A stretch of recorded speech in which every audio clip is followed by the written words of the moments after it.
Dear students, السلام علیکم۔ میں ذیشان ہوں اور یہ میرا یوٹیوب چینل ہے۔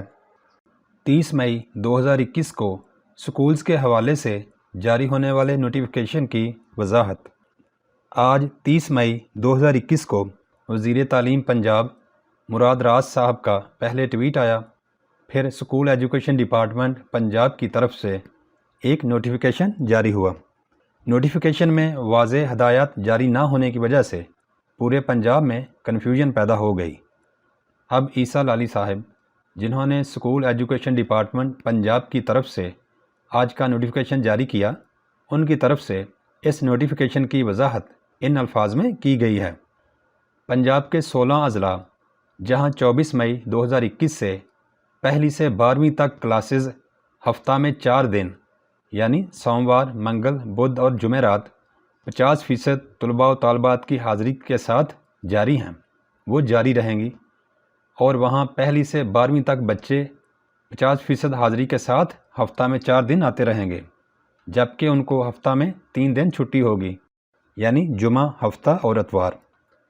پنجاب کے جن 16 اضلاع میں 24 مئی 2021 سے ہفتہ میں 4 دن کلاسز پہلے سے ہی ہو رہی ہیں، ان اضلاع کے نام یہ ہیں: بہاول نگر، چکوال، چنیوٹ، حافظ آباد، جنگ، جہلم، قصور، منڈی بہاؤالدین، ننکانہ صاحب، نارووال، پاک پتن، راجن پور، ساہیوال، شیخوپورہ، سیالکوٹ اور وہاڑی۔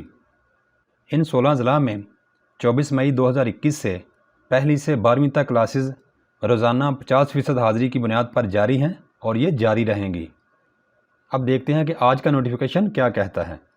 نمبر 1، عیسیٰ لالی صاحب کے مطابق آج کا نوٹیفیکیشن صوبہ پنجاب کے ان 20 اضلاع کے لیے ہے جہاں سکولز کرونا وائرس کے زیادہ کیسز کی وجہ سے آج سے پہلے بند تھے۔ نمبر 2، ان 20 اضلاع میں تمام پرائیویٹ اور سرکاری سکولز 31 مئی 2021 سے 7 جون 2021 تک صرف 10 اور 12ویں کلاسز کے لیے اوپن ہو رہے ہیں۔ وہاں پر بھی اسٹوڈنٹس روزانہ 50% حاضری کے ساتھ آئیں گے، یعنی آدھے اسٹوڈنٹس ایک دن آئیں گے جبکہ باقی آدھے اگلے دن آئیں گے۔ ان 20 اضلاع میں پہلی کلاس سے 9 کلاس تک اور 11ویں کلاس کو سکولز میں نہیں بلایا جائے گا۔ ان 20 اضلاع کے نام جہاں پر صرف 10ویں اور 12ویں کلاسز کی 50% حاضری کے ساتھ کلاسز ہوں گی، ان کے نام یہ ہیں: اٹک، بہاولپور، بکر، ڈیرہ غازی خان، فیصل آباد، گجرانوالہ، گجرات، خانیوال، خوشاب، لاہور، لیا، لودھرم، میاں والی، ملتان، مظفر گڑھ، اوکاڑہ، رحیم یار خان، راولپنڈی، سرگودا اور ٹوبہ ٹیک سنگھ۔ نئی تعلیمی خبروں تک مجھے اجازت دیجیے۔ السلام علیکم۔